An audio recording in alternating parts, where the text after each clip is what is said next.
There we go. I don't know if you've watched any of the videos from the old meeting before, but we do pray that God does guide you and that there will be something in this message today that can help you in your Christian life. I'm Dr. John Clements. I'm the current pastor of the old meeting house, which was gathered during a time of religious persecution in this country in 1643. We're a huge building, but small in number. But we are believing that God is moving amongst us. And we are praying that God might bless you and your family. And if you're in a church or if you're not in a church, that God knows your circumstances and he will bless you at this Christmas time. Sometimes God gives me a message that's really quite difficult to give. And that's the case today. Rather a strange title. And I did just ask someone to pray because I really am hoping that you'll get the message. It's had a big impact on me. We've just sung the hymn by Susan Boyle, Miracles All Around. I wonder how many of us do experience miracles. I, for one, want to. I want to have more. I'm greedy. And you see, I do believe that we have a big God.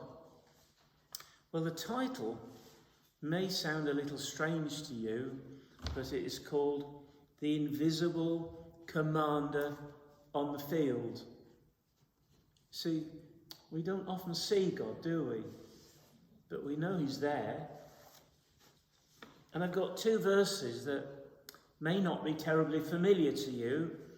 They certainly weren't familiar to me when the Lord first gave them to me as I was preparing. Two verses from the prophet Isaiah. Isaiah 5 and verse 26. He lifts up a banner for the distant nations.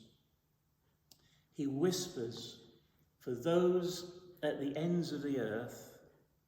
Here they come, swiftly and speedily. And chapter 7 and verse 18. In that day, the Lord will whistle for flies from the Nile Delta in Egypt and for bees from the land of Assyria. What strange verses, aren't they? Well, that was a startling word to fall on the ears of the people of Judah. It shocked them into confusion. It was also altogether a revolutionary word. It played havoc with their traditional beliefs. It smashed up all their easy securities.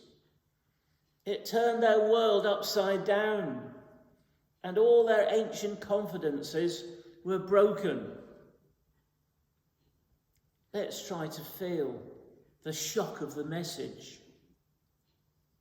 The people had come to regard their land as a sort of divine reservation. And they looked upon their nation as a specially favoured instrument in the hand of the Lord.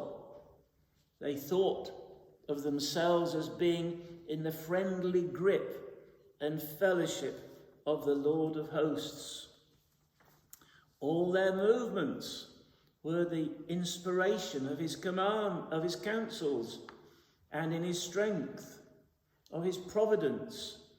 Their nation's progress and destiny were assured.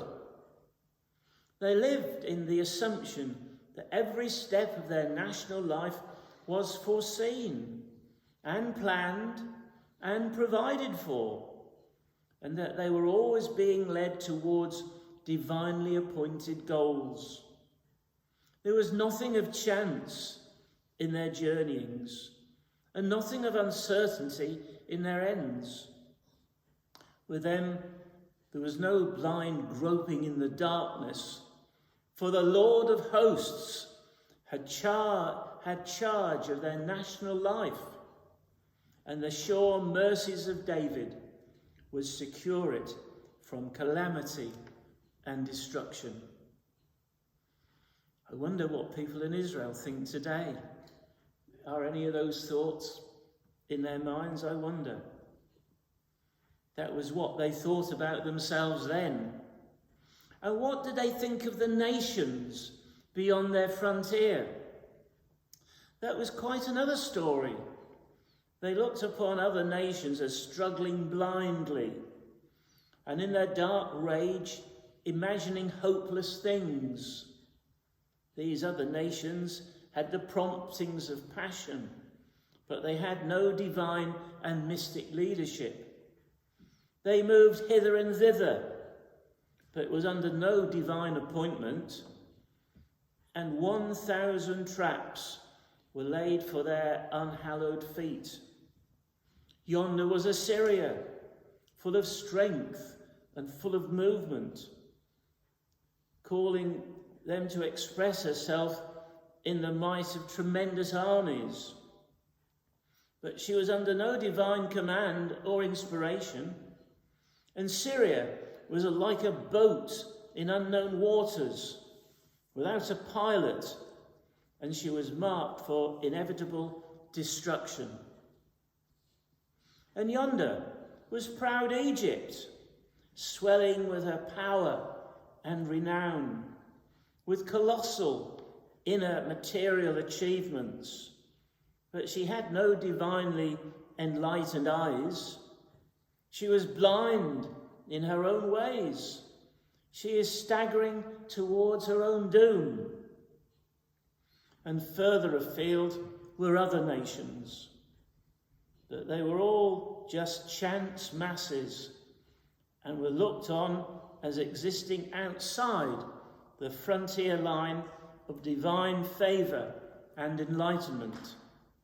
They dwelt in some vicinity of life where God's gracious decrees did not operate. They were beyond the scope of divine thought and grace. Now that was the kind of thinking which the prophet had to meet.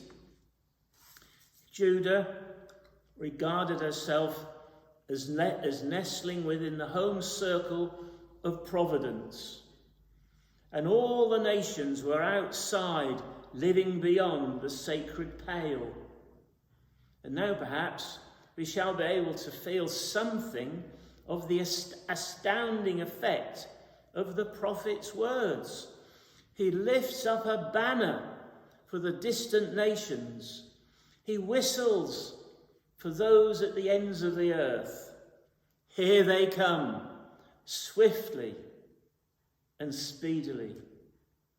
In a miraculous way, faraway peoples were to move under the impulse and inspiration of the Lord, and in the light of his guiding command.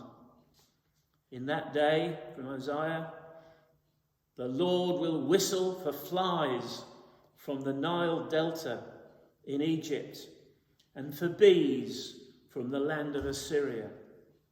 A faraway nation, thicker than a hive of bees, was to move under the touch and ordination of God. Can you feel the shock of the prophet's words? It was a huge shock which shook the nations out of their small and cosy contentment. They had previously thought that the divine providence as being confined exclusively to Judah's particular guidance and defence. They had thought within confines of a country, but they're now forced to enlarge their vision and conceive a providence which encircles a continent and the whole world. The fly in Egypt and the bee in Assyria, raising their wings at the touch of the Lord. It staggered them into astonishment. Now we can see what the prophet was doing. He was seeking to enlarge their sense of the orbit of the divine moment. For the little ripples on their pool, he was substituting the ocean tides. For the circle of the native hills and valleys, he was substituting a line which embraced the uttermost parts of the earth. And that is what I wish to do in this talk today. I wish to proclaim the vastness of the divine orbit, the tremendous sweep of the divine decrees. And I wish to emphasize the teaching of this great prophet, that momentous destinies may be born in faraway places, even at the very end of the world. In that day, says Isaiah, the Lord will whistle for flies from the Nile Delta in Egypt and for bees from the land of Assyria. Well then, under the power of this teaching, let us think in wider orbits of the divine inspiration of nations. For we are prone to imprison our thoughts within very narrow and artificial restraints. Much of our thought about providential movements shuts God up in a circle of so-called Christian nations. But what if a fierce and decadent civilization is to be corrected by the inspired influence of such peoples as are described by Rudyard Kipling as lesser breeds without the law? What if our God will hiss for the fly and the bee among just such peoples as we're inclined to patronize or despise? Let us imagine some modern Isaiah standing up in London or New York or even here in Norwich and uttering words like these: "The Lord shall whisper for the fly that is in the uttermost parts of China, and for the bee that is in the land of India." I know that such an idea shocks our national susceptibilities, just as a similar doctrine shocked the national pride of the ancient Jews. But such a doctrine offers the only true interpretation of the bounds of the divine orbit. It may be that they are reinforcements of civilization are to come from the movements of the stagnant waters of China.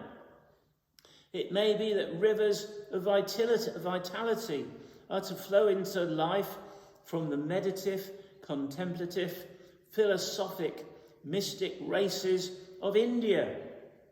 I cannot but wonder what the good Lord, in the vastness of his orbit, is even now preparing for the world on the faraway plains of India and China. Now, before we go on, I want to ask a few questions. As Christians, we believe that nothing happens without God's knowledge.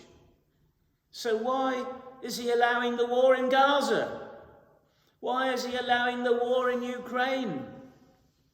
Are these signs that we are nearing the end of the world and the Lord is about to return? Pastor John, you may be asking, why are you preaching this sermon just before Christmas? Well, I want to remind you of just how the Lord works. I was recently reminded of a quote that I used in one of my books by F.W. Borum, in which he shows the remarkable way that God does his work. Listen to this. He said, "A century ago, men were following with bated breath the march of Napoleon and waiting with feverish impatience for news of the wars. And all the while, in their own homes, babies were being born. But who could think about babies? Everybody was thinking about battles. In 1 year, midway between Trafalgar and Waterloo, there stole into the world a host of heroes.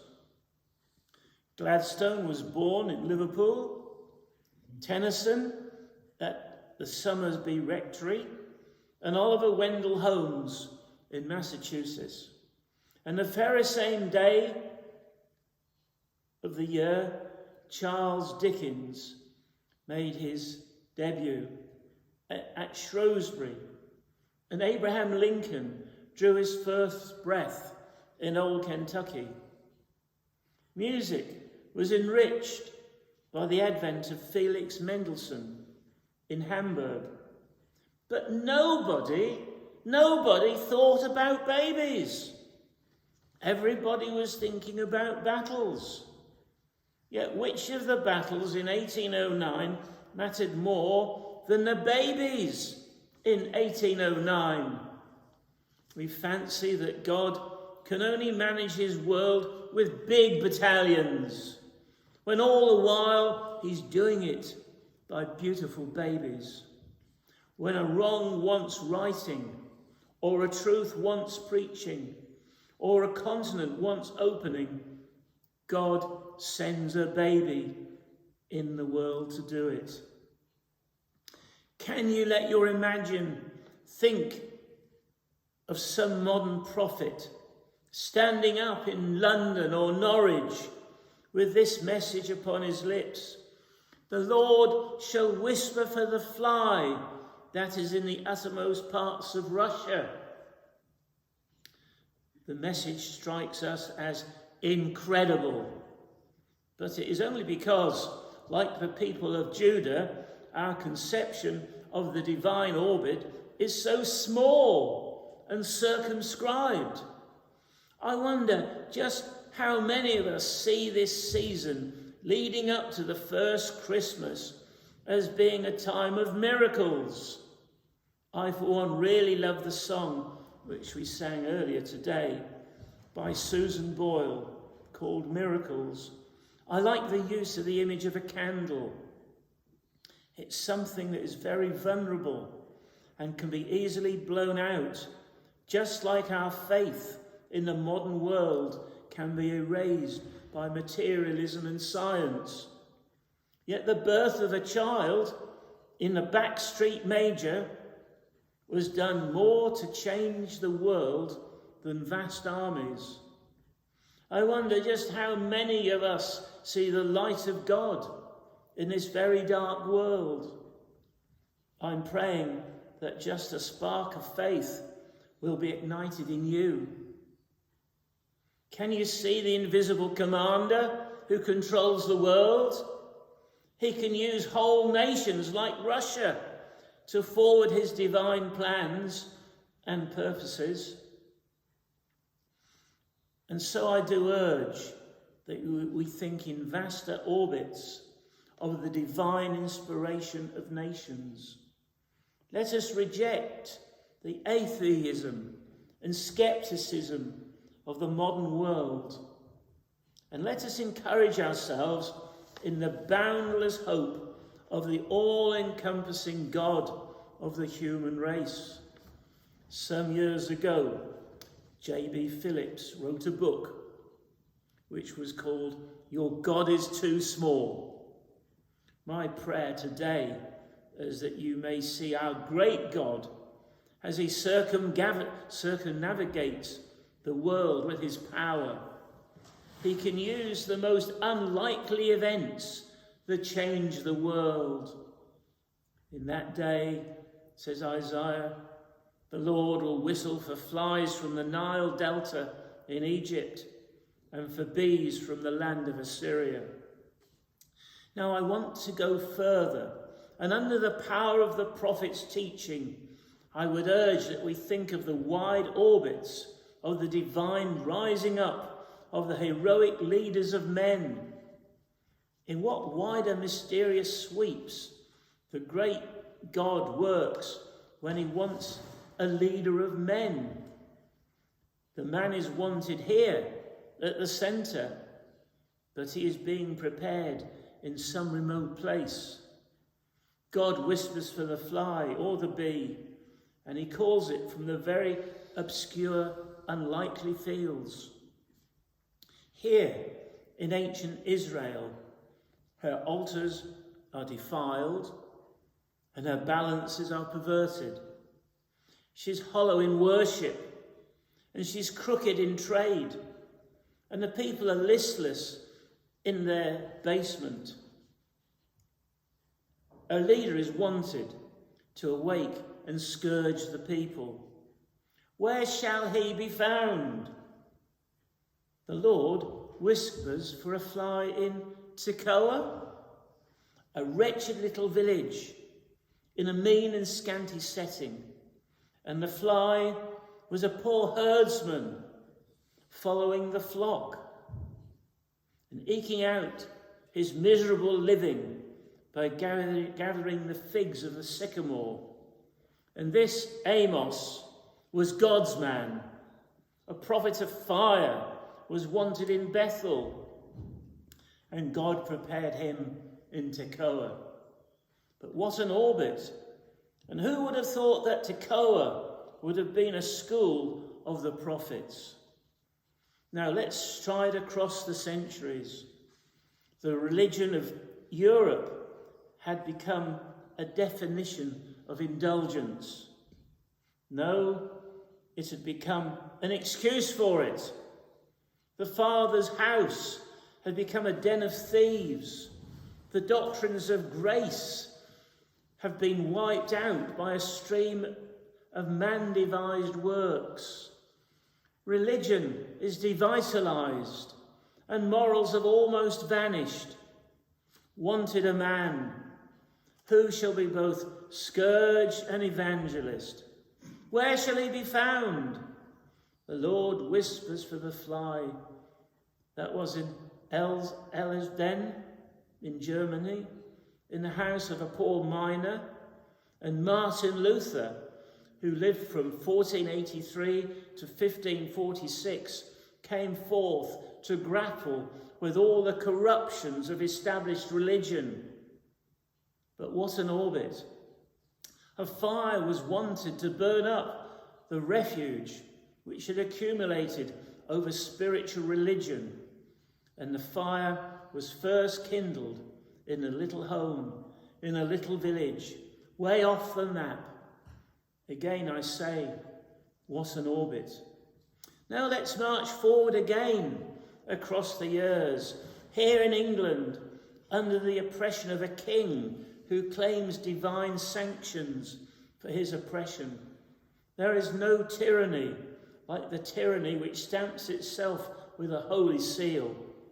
And in those days of Charles I, who lived between 1600 and 1649, tyranny wore a sacred badge. Tyranny carried a cross. It was tyranny by divine right. Wrong was justified by grace. I say of all tyrannies, this is the most tyrannical. Wanted a man to meet and overthrow it. Where will he be found? Will it be found in some national centre of learning where wealthy privilege holds her seat? Oh no, the Lord whispers for a fly on the fens. From the little farm in Huntingdon, Oliver Cromwell emerged to try swords with the king on his throne. Let me give you the familiar words which Sir Philip Warwick offers us up of Cromwell making his first speech in the House of Commons. He says, "I came into the house one morning, well clad, and perceived the gentleman speaking, whom I knew not, very ordinarily apparelled, for it was a plain cloth suit, which seemed to have been made by an ill country tailor.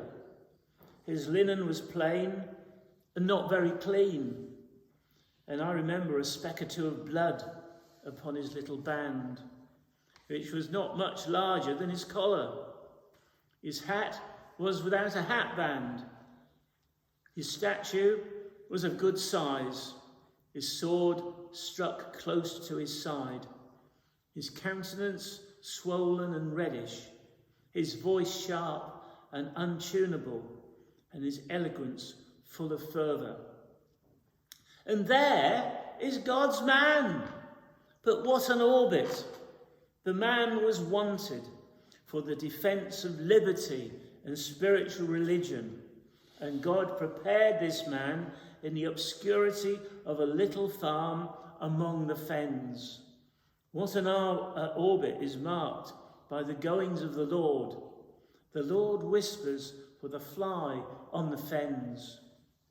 Well, let's march again, forward across the centuries. Here is slavery in the American Republic. In spite of the noble words of the Declaration of Independence, which were written on the 4th of July, 1776, it said that all men are created equal, that they are endowed by their Creator with certain inalienable rights, that among these are life, liberty, and the pursuit of happiness. In spite of these ringing human claims, slavery nestled beneath the American flag. Well, wanted a man to deal with it. Where will he be found? Will it be found in some university centre? Will he be found a patron of intellectual learning and accomplishment? Oh no! The Lord whispered for a fly in Hardin, which is a scraggy part of Kentucky, with its barren hillocks and weedy hollows and stunted scrubby underbrush. And there is in dismal solitude, in a cheerless home, and in the deepest poverty, the great God made his man. And Abraham Lincoln came forth to cross swords with the great wrong and to ring the bells of freedom from frozen north to the glowing south, and from the stormy waters of the Atlantic westward to the calmer waters of the Pacific Main. But what an orbit of divine providence! Who would have guessed that just there, in that poor, unschooled, unprivileged family, the great God was doing his momentous work? I wonder where now in the vast orbit of his providence he is raising the leaders of tomorrow. Who will be the leader of this church? Our God moves in mighty sweeps, and he is even now at work in the mysterious ministries of his grace. In that day, says Elijah, the Lord will whistle for flies from the Nile Delta in Egypt, and for bees from the land of Assyria. And then, under the influence of the prophet's teaching, I want once more to urge that we think in wider orbits of the divine presence in the individual life. For instance, in what sweeping orbits the Lord moves on his journeys in seeking to bring us to himself and to fashion us into the strength and beauty of his own image. He lifts an ensign to some remote circumstance, and from afar there comes an influence that sets me on the road to God. He calls a ministry from distant Egypt or from far off Syria, and my life is turned to the home of my Lord. Here is a careless young man of wealthy parents in Cambridge University. Life for him is just one merry-go-round of pleasure and fun. But it's a very empty and shallow, with no more depth than a swimming pool, when the eternal God would have it as deep and as full, as powerful as the oceans. But how can God awake this wealthy young man? And history shows us just what an orbit God moved to find that man.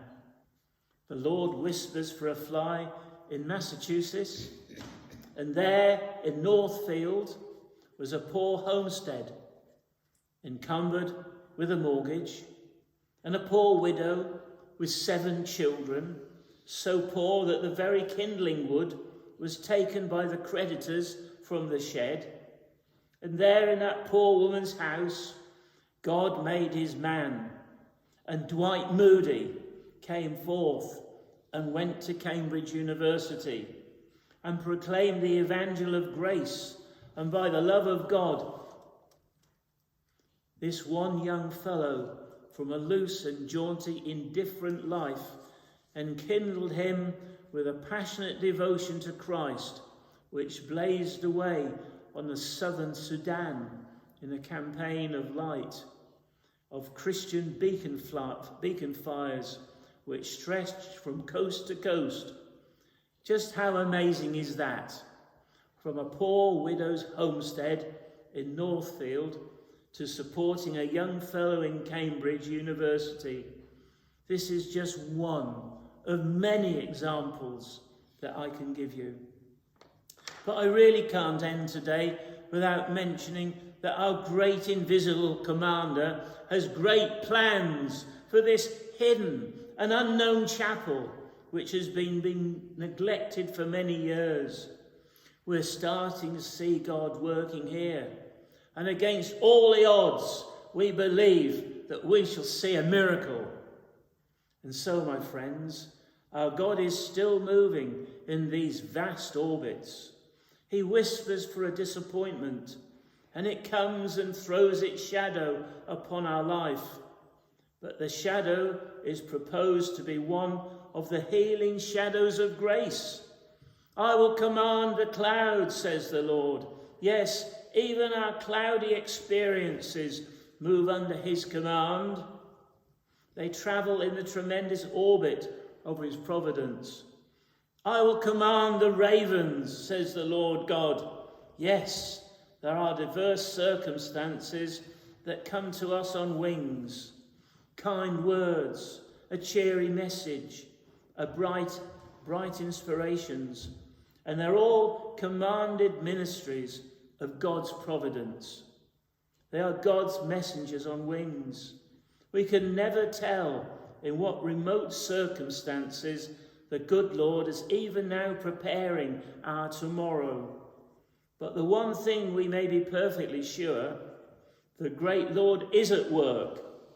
And he is at work over wide fields. So let us rest in the Lord and wait patiently for him. The Lord is our keeper. The Lord shall keep us from all evil. He shall keep our souls. The Lord shall keep our going out and our coming in from this time forth and forevermore. Amen. And we've got a wonderful hymn to sing.